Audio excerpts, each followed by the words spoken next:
امریکہ اور ایران کی جانب سے مغربی ایشیا جنگ کو ختم کرنے کے لیے ایک معاہدے کا اعلان کرنے کے کچھ گھنٹوں بعد ہی اسرائیل کے وزیر دفاع اسرائیل کاتز نے اعلان کیا ہے کہ اسرائیلی فوج سرحدوں پر اپنی پوزیشن سے پیچھے نہیں ہٹیں گی۔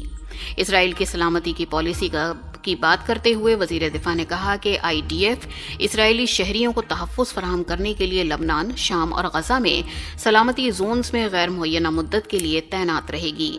اسرائیلی میڈیا نے رپورٹ دی ہے کہ اسرائیل نے فوجوں کی واپسی کے لیے بین الاقوامی وقت کی مدت پر عمل کرنے کے بارے میں امریکی صدر ڈونلڈ ٹرمپ کو اپنے انکار سے براہ راست مطلع کیا۔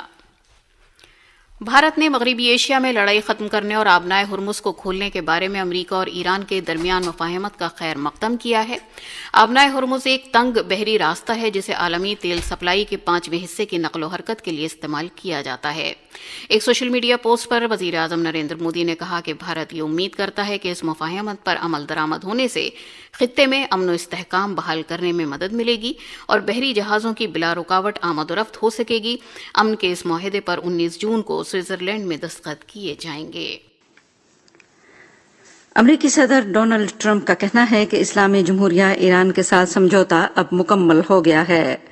ٹرمپ نے یہ اعلان اتوار کو ایک سوشل میڈیا پوسٹ میں کیا۔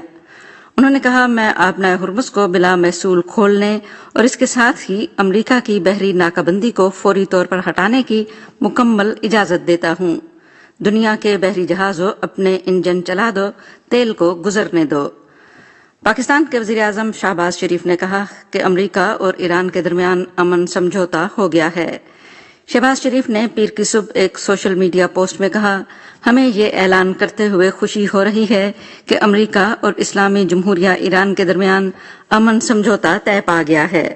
انہوں نے مزید کہا، دونوں فریقوں نے لبنان سمیت تمام محاذوں پر فوجی کارروائیوں کو فوری اور مستقل طور پر ختم کرنے کا اعلان کیا ہے۔ دستخط کرنے کی باضابطہ تقریب 19 جون بروز جمعہ سوئٹزرلینڈ میں ہوگی۔ ایران کے نائب وزیر خارجہ کا کہنا ہے کہ مفاہمت کی یادداشت کے متن کو حتمی شکل دے دی گئی ہے اور اس پر سوئٹزرلینڈ میں جمعے کے روز دستخط کیے جائیں گے۔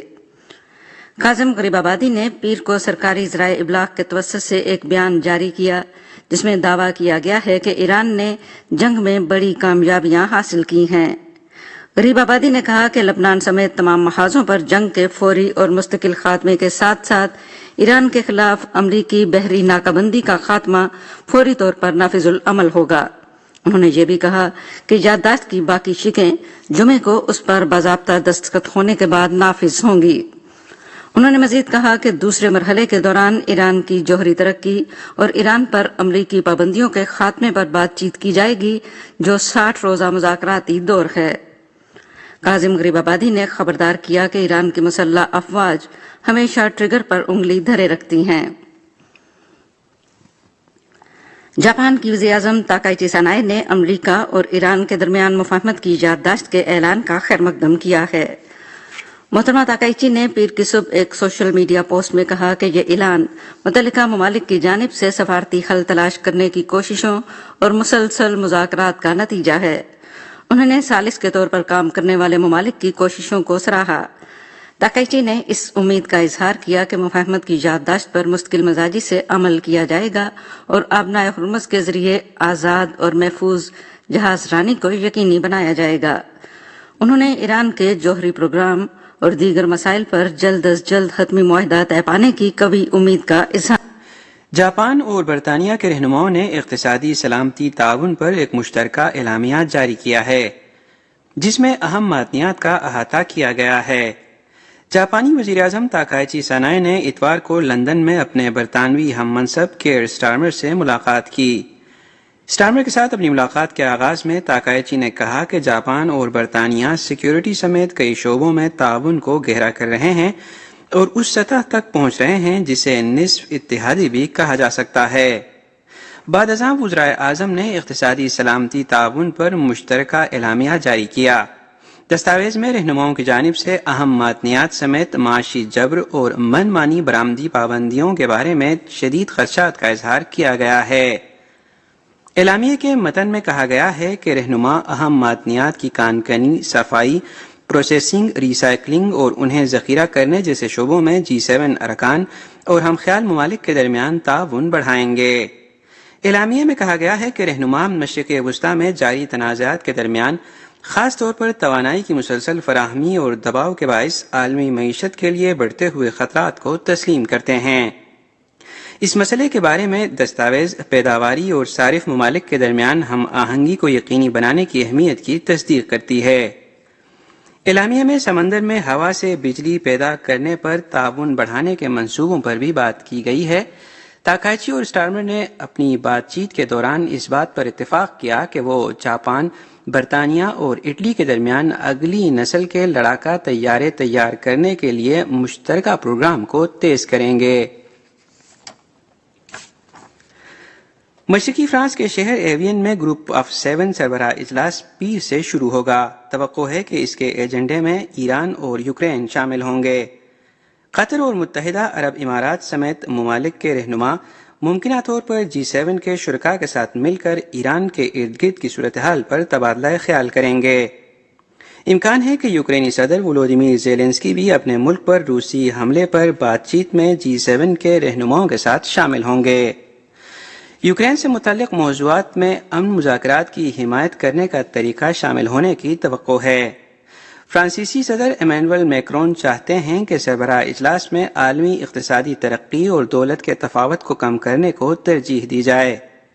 وہ اہم معدنیات کی فراہمی کے تسلسل کو متنوع بنانے سمیت اقتصادی سلامتی کے معاملات جیسے مسائل کو اجاگر کرنے کی بھی امید رکھتے ہیں۔ توقع ہے کہ رہنما گزشتہ سال کی طرح جامع مشترکہ بیان کے اجرا سے گریز کریں گے، اس کے بجائے ممکنہ طور پر الگ الگ موضوعات پر نتائج کی دستاویزات سامنے آئیں گی۔ امریکہ اور یورپی ممالک کے درمیان تعلقات کشیدہ ہیں۔ اس کی جزوی وجہ یورپی ممالک کی جانب سے آبنائے ہرمز میں بحری جہاز بھیجنے کے حوالے سے محتاط رویہ اپنانا تھا۔ امریکہ کثیر الجہتی تعاون کے بجائے امریکہ سب سے پہلے کی اپنی پالیسی کو فروغ دے رہا ہے، جبکہ ابھرتی ہوئی معیشتوں کے عروج کے باعث G7 کی موجودگی میں کمی آ رہی ہے۔ پاکستان کے وزیر اعظم شہباز شریف نے معاہدے پر اتفاق کا اعلان ایکس پر اپنے ایک پیغام میں کیا۔ انہوں نے لکھا کہ تفصیلی مذاکرات کے بعد ہمیں یہ اعلان کرتے ہوئے خوشی ہو رہی ہے کہ امریکہ اور اسلامی جمہوریہ ایران کے درمیان امن معاہدہ طے پا گیا ہے، اور یہ کہ دونوں فریقوں نے لبنان سمیت تمام محاذوں پر فوجی کارروائیوں کو فوری اور مستقل طور پر ختم کرنے کا اعلان کیا ہے۔ ایران کی سپریم نیشنل سیکیورٹی کونسل نے بھی پیر کو صبح بتایا کہ تہران اور واشنگٹن کے درمیان ایک مفاہمت کی یادداشت کو حتمی شکل دے دی گئی ہے، اور لبنان سمیت تمام محاذوں پر جنگ اور فوجی کارروائیاں فوری اور مستقل طور پر روک دی گئی ہیں۔ امریکی صدر ڈونلڈ ٹرمپ نے بھی کہا کہ ایران کے ساتھ امن معاہدہ مکمل ہو چکا ہے۔ اپنے social media platform Truth Social پر انہوں نے لکھا کہ وہ آبنائے ہرمز کو ٹول فری کھولنے کی مکمل اجازت دیتے ہیں۔ ٹرمپ نے امریکی بحریہ کو ایرانی بندرگاہوں کا محاصرہ ختم کرنے کی بھی ہدایت کی ہے۔ اسلام آباد نے ایران اور امریکہ کے درمیان جنگ کے مستقل خاتمے کے لیے امن معاہدے تک پہنچنے کے لیے بطور ثالث انتہائی اہم کردار ادا کیا ہے۔ شہباز شریف کے مطابق اس معاہدے پر دستخط جمعہ 19 جون کو سوئٹزرلینڈ میں ہوں گے۔ ایران کی نیم سرکاری نیوز ویب سائٹ فارس نیوز کے مطابق یہ فیصلہ کیا گیا ہے کہ خلیج کے راستے سمندری ٹریفک کو عمان کے تعاون سے ایران ریگولیٹ کرے گا۔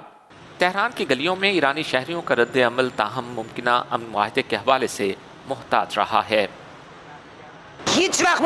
ہم نے کبھی اپنے وعدے نہیں توڑے، وعدے انہوں نے توڑے تھے، اور یہ ممکن ہے کہ ایسا دوبارہ ہو جائے کہ امریکہ اپنے وعدوں اور ذمہ داریوں سے مکر جائے، لیکن اگر وہ ایک بار پھر اپنے وعدوں کو توڑنے اور ایران پر حملہ کرنے کا انتخاب کرتا ہے تو اسلامی جمہوریہ ایران کی مسلح افواج کا جواب پہلے سے کہیں زیادہ فیصلہ کن اور مضبوط ہوگا۔